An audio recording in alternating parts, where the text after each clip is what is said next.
शोभा मिश्रा और आप सभी दर्शकों का अन्नदाता कार्यक्रम में बहुत बहुत स्वागत करती हूं। हमारे देश का किसान जन का पोषक है, वो श्रम का देवता है, अन्नदाता है और उसमें ही भारत की आत्मा निवास करती है। ऐसे ही किसानों की प्रगति के लिए हम खेती बाड़ी से जुड़ी बहुत सी नई लाभकारी जानकारियां हर रोज सुबह आपके लिए लेकर आते हैं। तो चलिए कार्यक्रम शुरू करने से पहले देखते हैं क्या है आज के अन्नदाता में खास। बरबटी की खेती से किसान हो सकते हैं मालामाल।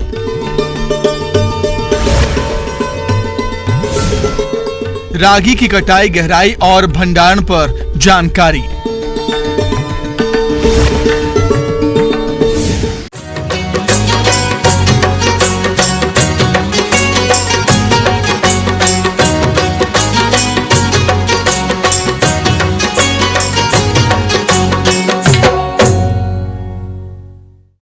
हमारे प्रदेश के जो किसान बरबटी की खेती करना चाहते हैं, उनके लिए ये समय बुआई के लिए उचित चल रहा है और वे इसकी खेती करके अच्छा लाभ भी कमा सकते हैं। तो आप बरबटी की खेती से अधिक पैदावार लेने के लिए खेत तैयारी से लेकर बुआई तक के सभी कार्यों को किस तरह संपादित करें, इस बारे में जानकारी के लिए मिलते हैं कृषि विज्ञान केंद्र जिला शहडोल के वरिष्ठ कृषि वैज्ञानिक डॉक्टर मृगेंद्र सिंह से।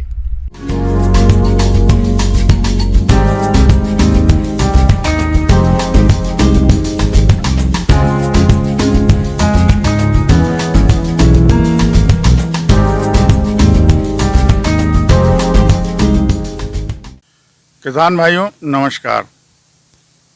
आज हम बरबटी की खेती की बात करेंगे।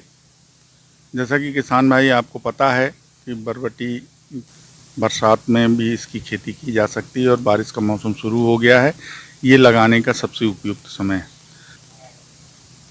किसान भाई जहाँ तक किस्मों की बात है तो इसमें बहुत सारी किस्में हैं और जैसे IIVR से निकली हुई है, काशी कंचन है, काशी श्यामला है, आपका पूसा दो मौसमी है, पूसा ऋतुराज है। इस तरह की बहुत सारी किस्में हैं, इनमें से हम चयन कर सकते हैं। हमको इसमें ये देखना है कि हमको कितने दिन में फसल चाहिए। जैसे पूसा ऋतुराज है वो काफ़ी कम समय में और एक ही पहली बार में ही इसमें करीब 85% इसमें फलियां आ जाती हैं और ये सब्जी के लिए और दालों के लिए दोनों के लिए बहुत उपयुक्त है। बरबटी की खेती में एक चीज़ और किसान भाइयों को ध्यान देना होगा कि हमें मार्केट में ये देखना पड़ेगा कि हमें सफ़ेद वाली या गाढ़े हरे रंग वाली किस रंग की फली की हमें मार्केट में डिमांड है, उसके हिसाब से हम अपनी किस्मों का चयन करना चाहिए। लोबिया की खेती किसी भी प्रकार की भूमि में की जा सकती है। इसके अच्छे उत्पादन के लिए दोमट मिट्टी अधिक उपयुक्त मानी जाती है। अच्छे जल निकास और प्रचुर रूप से कार्बनिक पदार्थ वाली मिट्टी इसके लिए विशेष रूप से उपयुक्त होती है। खेत की तैयारी। सबसे पहले खेत की मिट्टी पलटने वाले हल से गहरी जुताई कर दी जाती है। इसके बाद 2 बार देशी हल या कल्टीवेटर के द्वारा खेत की जुताई करके पाटा चलाकर खेत को समतल कर देते हैं। अब हम बात करते हैं इसके न्यूट्रिएंट मैनेजमेंट की या उर्वरक की व्यवस्था की। तो 200 से 250 क्विंटल FYM अपन खेत में आखिरी जुताई के समय पर इसमें मिला दें। क्योंकि बरबटी लेग्यूमिनस क्रॉप है, ये फली वाली फसल है, इसमें हमें नाइट्रोजन की बहुत आवश्यकता नहीं होती। इसमें चूँकि बरबटी में खुद में ये क्षमता होती है कि वातावरण में जो नाइट्रोजन है वो उसको फिक्स कर लेता है।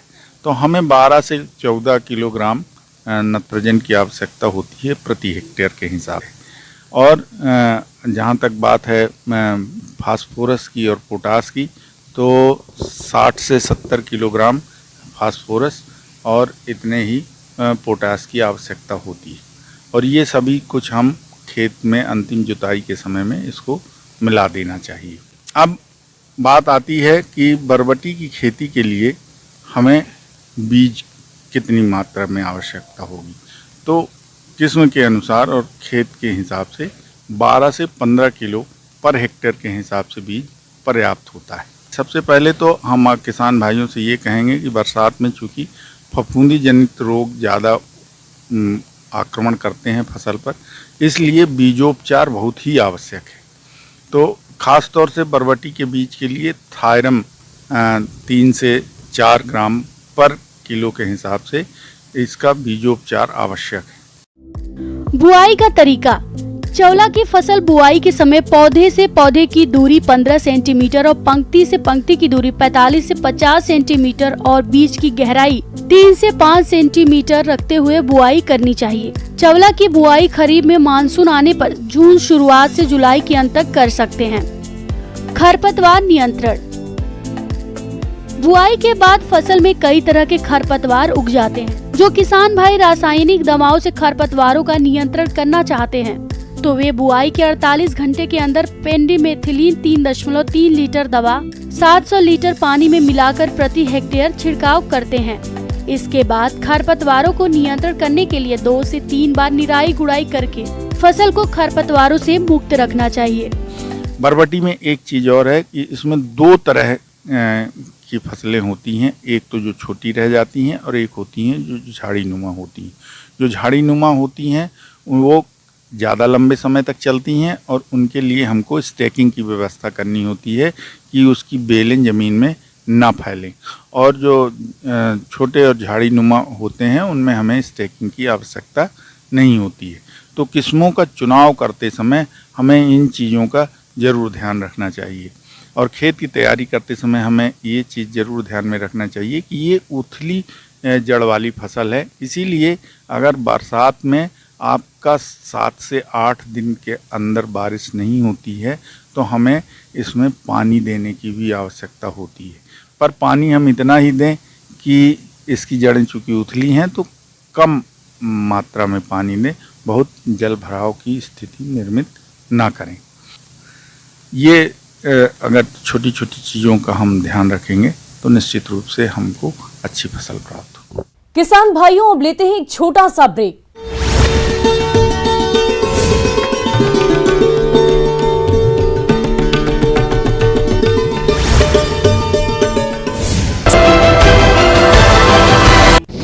भारत और वेस्टइंडीज के बीच 2 टेस्ट मैच की सीरीज का कल से होगा आगाज। रूसो आइलैंड में खेला जाएगा पहला मुकाबला। रोहित शर्मा की कप्तानी वाली टीम इंडिया का पलड़ा भारी।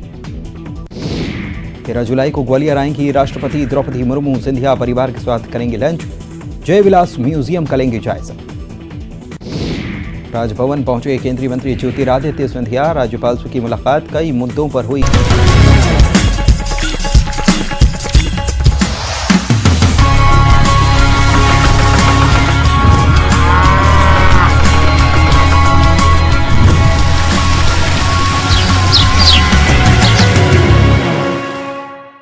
और ब्रेक के बाद आप सभी दर्शकों का अन्नदाता में एक बार फिर से स्वागत है।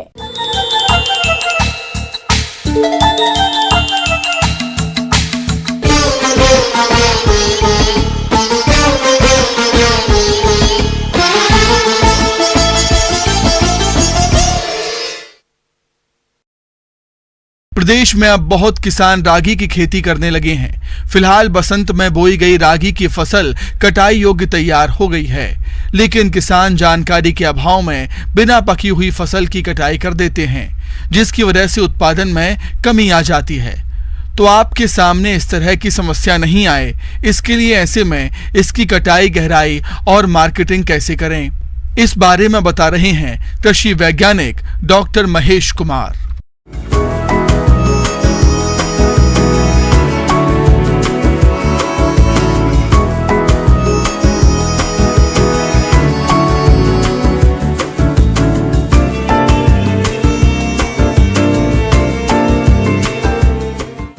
जैसा कि हम जानते हैं, रागी हमारे भारतवर्ष की एक महत्वपूर्ण श्री अन्न की फसल है और आज के इस परिप्रेक्ष्य में जो मौसम परिवर्तित हो रहा है, जल की कमी होती जा रही है, साथ ही साथ इस बढ़ते तापमान में कम उर्वरा शक्ति वाले खेतों के लिए रागी किसान भाइयों के लिए एक वरदान फसल के रूप में है। सरकार की एक जो पहल अंतर्राष्ट्रीय मिलेट वर्ष के रूप में मनाई जा रही है, जिसमें पूरा विश्व इसमें सम्मिलित है, हम मिलेट को कहीं न कहीं से प्रमोट कर रहे हैं, क्योंकि ये एक पौष्टिक आहार है, पौष्टिक अन्न है। इसकी पौष्टिकता को ध्यान में रखते हुए हमारे माननीय प्रधानमंत्री जी ने इसको श्री अन्न की भी संज्ञा दी हुई है, तो इसके बहुत से लाभ हैं। रागी, जिसे मडुआ भी कहते हैं, ये बाजार में आज हर जगह आसानी से मिल जाता है। रागी का सेवन करने के अनेकों फायदे हैं, जिसे देखते हुए इसे श्री अन्न भी कहा गया है। पौष्टिकता से भरपूर रागी की खेती को आज बढ़ावा दिया जा रहा है, जिससे किसानों की तो आय बढ़ ही रही है। देश की कुपोषण की समस्या को दूर करने में भी इसका अहम योगदान है। गर्मी का फसल जो मड़ुआ का है, उसकी बुआई जो है 15 फरवरी से 15 मार्च तक तो कर देते हैं, लेकिन अब 10 जून के बाद तक या आज के डेट में ये फसल पक के तैयार हो गई है। तो किसान भाइयों जो लोग लगाए हुए हैं या भविष्य में जो लोग इसकी खेती करेंगे, वो लोग इसकी कैसे हार्वेस्टिंग करें, उसके बारे में हम थोड़ा सा फोकस करना चाहेंगे। तो चूँकि हमारे देश में अभी जो रागी की फसल है, जिसको हम मड़ुआ कहते हैं किसान भाइयों, इसकी अभी हम बहुत ज़्यादा मैकेनाइजेशन नहीं कर पाए हैं। विशेषकर कर्नाटका वगैरह में तो हम मैकेनिकल हार्वेस्टिंग भी कर लेते हैं। वहाँ विभिन्न प्रकार के हमारे मैकेनिकल डिवाइसेस हैं, जिनके माध्यम से हम सीधे खड़ी खेत से ही कंबाइन हार्वेस्टर की तरह ही उसको हम बालियों को अलग करके उसकी हम हार्वेस्टिंग करते हैं। लेकिन अपने बिहार राज्य में चूँकि अभी हम लोग बहुत शुरुआत की अवस्था में हैं, तो ऐसे में हम लोग अभी क्या कर रहे हैं, इसकी जो बालियां आप दिख रहे हैं, जो ये फिंगर्स दिख रही हैं, इस फिंगर्स को हम हंसिया से, जिसको बिहार के लोकल भाषा में कचिया बोलते हैं, कचिया के माध्यम से हम इसकी बालियों को, इसकी ईयर हेड को या इसके हम फिंगर्स को अलग कर लेते हैं।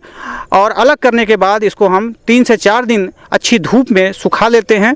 जब दाने आसानी से अलग होने लगते हैं, तब हम इन दानों को अलग करने के लिए या तो हम लो RPM स्पीड पर थ्रेशर में हम डाल देते हैं, थ्रेशिंग करके उसको हम हवा दे करके उसकी हम ओसाई कर लेते हैं और सफाई करके उसको हम रख सकते हैं। या फिर हम इस पर जो है मैनुअल डंडे से पीट करके, थोड़े एरिया में है अगर तो डंडे से पीट करके इसकी बालियों को, इसके दानों को हम अलग कर सकते हैं। और अलग करने के बाद इसको हम मैनुअली जो है हवा दे करके इसकी हम सफाई कर सकते हैं, क्लीनिंग कर सकते हैं, उसके बाद इसको हम रख सकते हैं।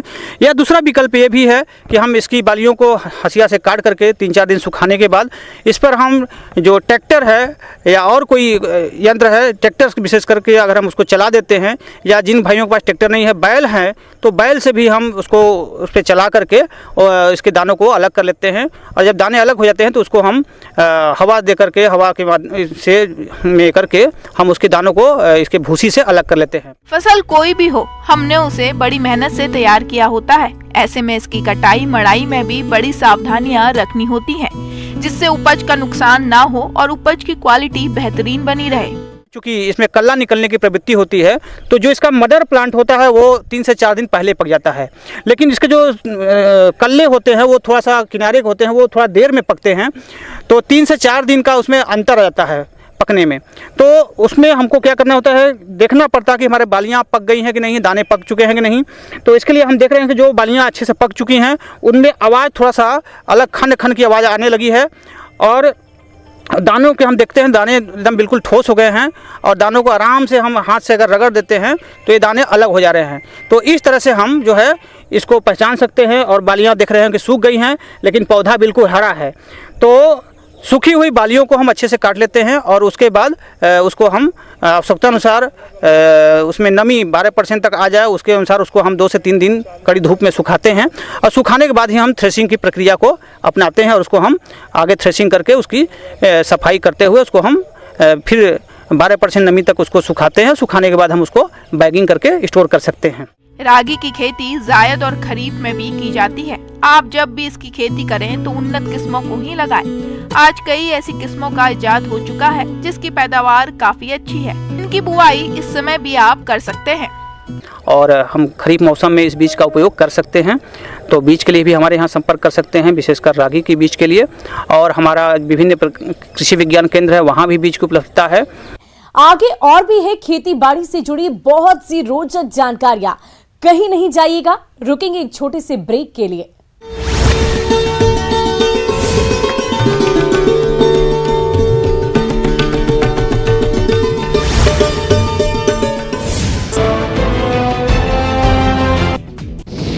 सदन में गूंजा सीधी कांड का मुद्दा। नेता प्रतिपक्ष बोले आदिवासी हुए आहत, गृह मंत्री का जवाब, कहा राजनीतिक रोटियां सेक रही कांग्रेस।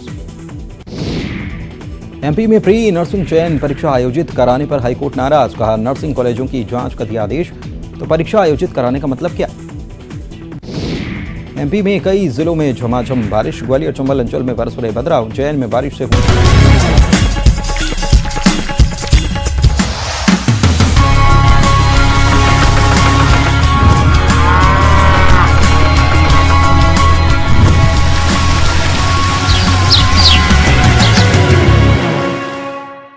ब्रेक के बाद एक बार फिर से आप सभी दर्शकों का अन्नदाता कार्यक्रम में स्वागत है।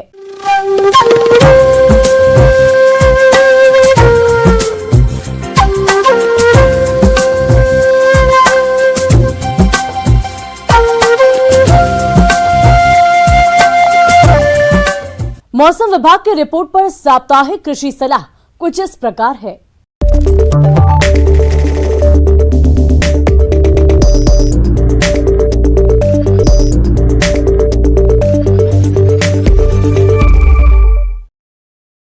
ग्रामीण कृषि मौसम सेवा, भारत मौसम विज्ञान विभाग, राजमाता विजय राजे सिंधिया कृषि विश्वविद्यालय ग्वालियर से प्राप्त मौसम पूर्वानुमान रिपोर्ट के आधार पर किसान भाइयों को सलाह दी जाती है कि संभावित मौसम पूर्वानुमान में आगामी दिनों में घने बादल रहने और वर्षा होने का अनुमान है। अधिकतम तापमान 34 से 35 डिग्री सेल्सियस और न्यूनतम तापमान 24 से 25 डिग्री सेल्सियस रहने का अनुमान है। हवा लगभग 8 से 15 किलोमीटर प्रति घंटे की औसत गति से पश्चिम व दक्षिण दिशा से बहने का अनुमान है। संभावित मौसम पूर्वानुमान को देखते हुए इस समय टूटी हुई मेड़ों की मरम्मत का कार्य करें। बतर आने पर खरीफ फसलों की बुवाई करें। संभावित मौसम पूर्वानुमान में वर्षा को देखते हुए किसानों को सलाह दी जाती है कि किसान भाई सब्जियों और फसलों में अतिरिक्त वर्षा जल को बाहर निकालने हेतु जल निकास की व्यवस्था करें। बाजरा की 20 से 25 दिन की फसल अवस्था पर नत्रजन का प्रयोग करें और बतर आने पर फसल में कुरप का कार्य करें। मिर्च टमाटर में रस चूसक कीट थ्रिप्स के नियंत्रण हेतु थायोमिथाक्जाम 0.35 ग्राम प्रति लीटर पानी के हिसाब से घोल बनाकर मौसम साफ होने पर छिड़काव करें। धान की फसल की रोपाई के 20 से 25 दिन बाद खरपतवार नियंत्रण हेतु बिस्पायरी बैक सोडियम 250 ग्राम दवा 500 से 600 लीटर पानी में घोल बनाकर छिड़काव करें। तिल की बुवाई हेतु इस समय उन्नत किस्मों के बीजों का चयन कर बतर आने पर तिल की बुवाई हेतु 4 से 5 किलोग्राम बीज प्रति हेक्टेयर के हिसाब से प्रयोग करें और जल निकास की उचित व्यवस्था रखें। इस समय पर्याप्त मात्रा में वर्षा हो चुकी है। धान की तैयार पौध की रोपाई करें। सोयाबीन में पीला मोजाइक रोग से बचाव हेतु बुवाई पूर्व बीजोपचार अवश्य करें। बीजोपचार हेतु थायोमिथाक्जाम 70 WS 3 ग्राम दवा प्रति किलोग्राम बीज की दर से उपचारित करें। खरीफ में बोई जाने वाली मूंग उड़द में पीला मोजाइक रोग से बचाव हेतु बुवाई पूर्व बीजोपचार अवश्य करें। बीजोपचार हेतु थायोमिथाक्जाम 70 WS 3 ग्राम दवा प्रति किलोग्राम बीज की दर से उपचारित करें। अगेती फूल गोभी, बैगन, टमाटर, मिर्च, खरीफ प्याज की तैयार पौध की रोपाई करें। इसके अलावा जल निकास की उचित व्यवस्था करें। भिंडी में तना और फल छेदक इल्ली की रोकथाम के लिए स्पाइनोसैड 250 ग्राम दवा को 500 से 600 लीटर पानी में घोलकर 10 दिन के अंतराल पर छिड़काव करें। संभावित मौसम पूर्वानुमान को देखते हुए फलदार पौधे लगाने हेतु तैयार किए गए गड्ढों में आम, अमरूद, नींबू आदि के पौधों की रोपाई करें। अतिरिक्त वर्षा जल को निकालने की व्यवस्था रखें। पशुओं में गलघोंटू व लगड़ा बुखार रोग से बचाव हेतु इस समय टीकाकरण अवश्य कराएं। इस समय 51 गाय भैंसों को परजीवियों से बचाव हेतु डीवर्मिंग यानी पेट के कीड़ों को मारने की दवा एल्बेंडाजोल 1 ग्राम दवा 100 किलोग्राम शरीर भार की दर से जरूर पिलाएं।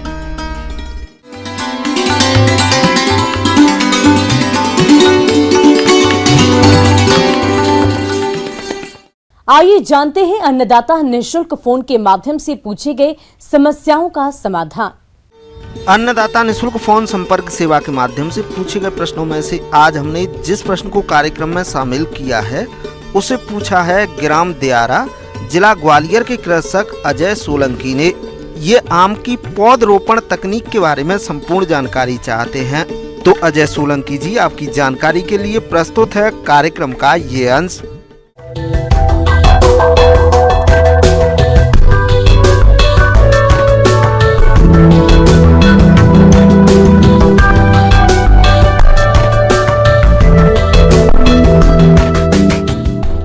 जो किसान भाई अभी नया बाग लगाने की सोच रहे हैं तो उनके लिए उन्नत प्रभेद जो लगाएंगे वो मालदा ले सकते हैं, आम्रपाली ले सकते हैं। दशहरी, लंगड़ा, चौसा, फजली, अल्फोंसो, हिमसागर जैसी कई और किस्में हैं जिन्हें अपने एरिया के हिसाब से लगा सकते हैं। ये सब यहाँ पे काफ़ी प्रसिद्ध वैरायटीज़ है।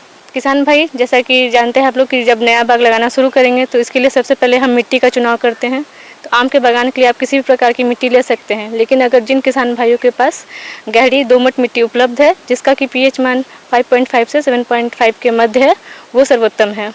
किसान भाई जिन खेतों में आप आम का नया बागान लगाने जा रहे हैं, इन बागानों की उसमें जो है इसकी तैयारी आप अप्रैल मई माह में ही कर लें। इसके लिए आप इस खेत की जुताई कर लें। जुताई करने के बाद खेत को आप 15 दिन के लिए छोड़ दें ताकि जो भी खेत में कीड़े मकोड़े हो वो मर जाएं। इसके बाद खेत में आप 1 मीटर लंबा, 1 मीटर चौड़ा और 1 मीटर गहरा गड्ढा खोद लें। गड्ढा खोदने के बाद इसमें की मिट्टी निकालकर इसमें आप जो भी खाद है आपका, जैसे जो गाय के गोबर की सड़ी हुई खाद हो गई 10 kg आपका, नाइट्रोजन हो गया 100 ग्राम, पोटास हो गया आपका फिर 100 ग्राम, फास्फोरस 50 ग्राम, इन सभी को मिलाकर मिट्टी में मिला दें। अगर उनके पास अंडे की खली उपलब्ध है तो भी 1.5 से 2 kg इस मिट्टी में मिला लें। मिलाने के बाद इस मिट्टी को पुनः गड्ढे में भर दें। गड्ढा की खुदाई करने के बाद 8 से 10 दिनों तक खुला छोड़ दें, लेकिन गड्ढा खोदते समय यह ध्यान दें कि ऊपर की 30 सेंटीमीटर मिट्टी निकालकर अलग रखें और नीचे के 70 सेंटीमीटर मिट्टी अलग रखें और बताए गए खाद उर्वरकों की मात्रा नीचे वाली 70 सेंटीमीटर मिट्टी में मिलाएं। फिर ऊपर वाली 30 सेंटीमीटर मिट्टी को पहले भरें, उसके बाद खाद उर्वरक जिस मिट्टी में मिलाए हैं उसे भरें और फिर मानसून आने पर पौधों की रोपाई करें।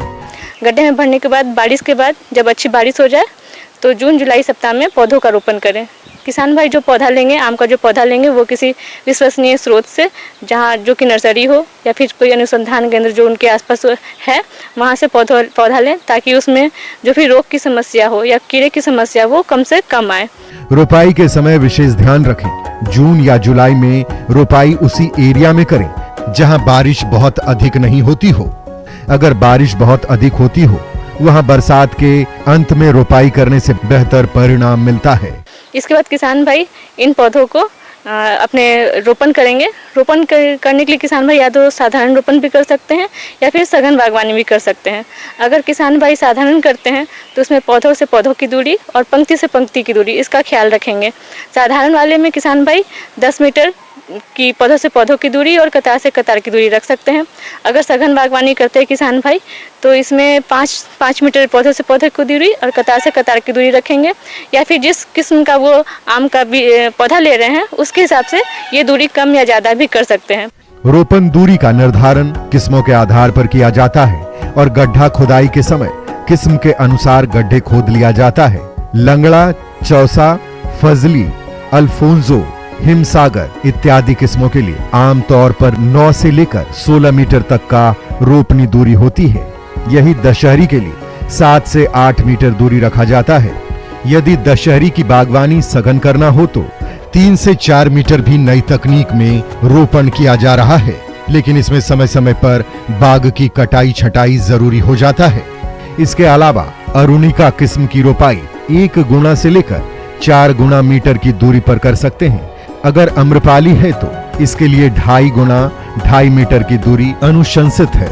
इसके बाद किसान भाई सिंचाई की बात करते हैं तो सिंचाई भी किसान भाई, जैसे बारिश का समय है तो आपको सिंचाई की बहुत ज़्यादा आवश्यकता नहीं है, लेकिन अगर बारिश नहीं हो रहा है, गर्मी बहुत ज़्यादा है, तो सप्ताह में एक बार बागों की सिंचाई अवश्य करें। तो किसान भाई इन सभी बातों का ध्यान रखते हुए आम का बाग लगाएं और उचित मुनाफा अवश्य कमाएं।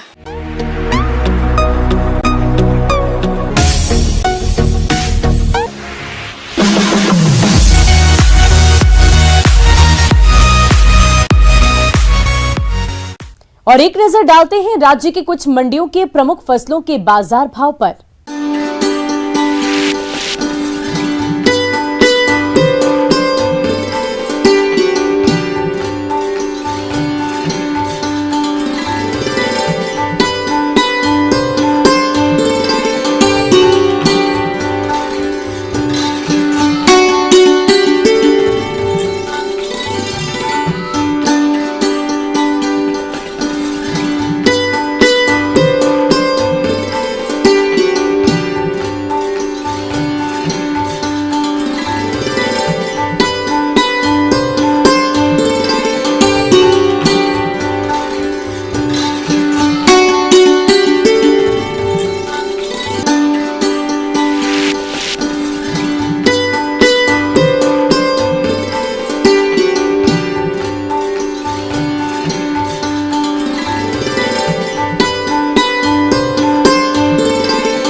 किसान भाइयों, कृषि संबंधित समस्या और सुझाव के लिए आप हमें इस पते पर संपर्क कर सकते हैं। प्रोड्यूसर अन्नदाता, news 18 Madhya Pradesh Chhattisgarh, Ramoji film city Hyderabad 501512। साथ ही आप हमें ईमेल भी कर सकते हैं।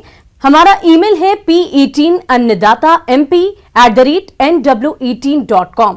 इसके अतिरिक्त आप हमें निःशुल्क हेल्पलाइन नंबर 180088926163 पर सोमवार से लेकर शनिवार सुबह 10 बजे से शाम 4 बजे के बीच संपर्क कर सकते हैं।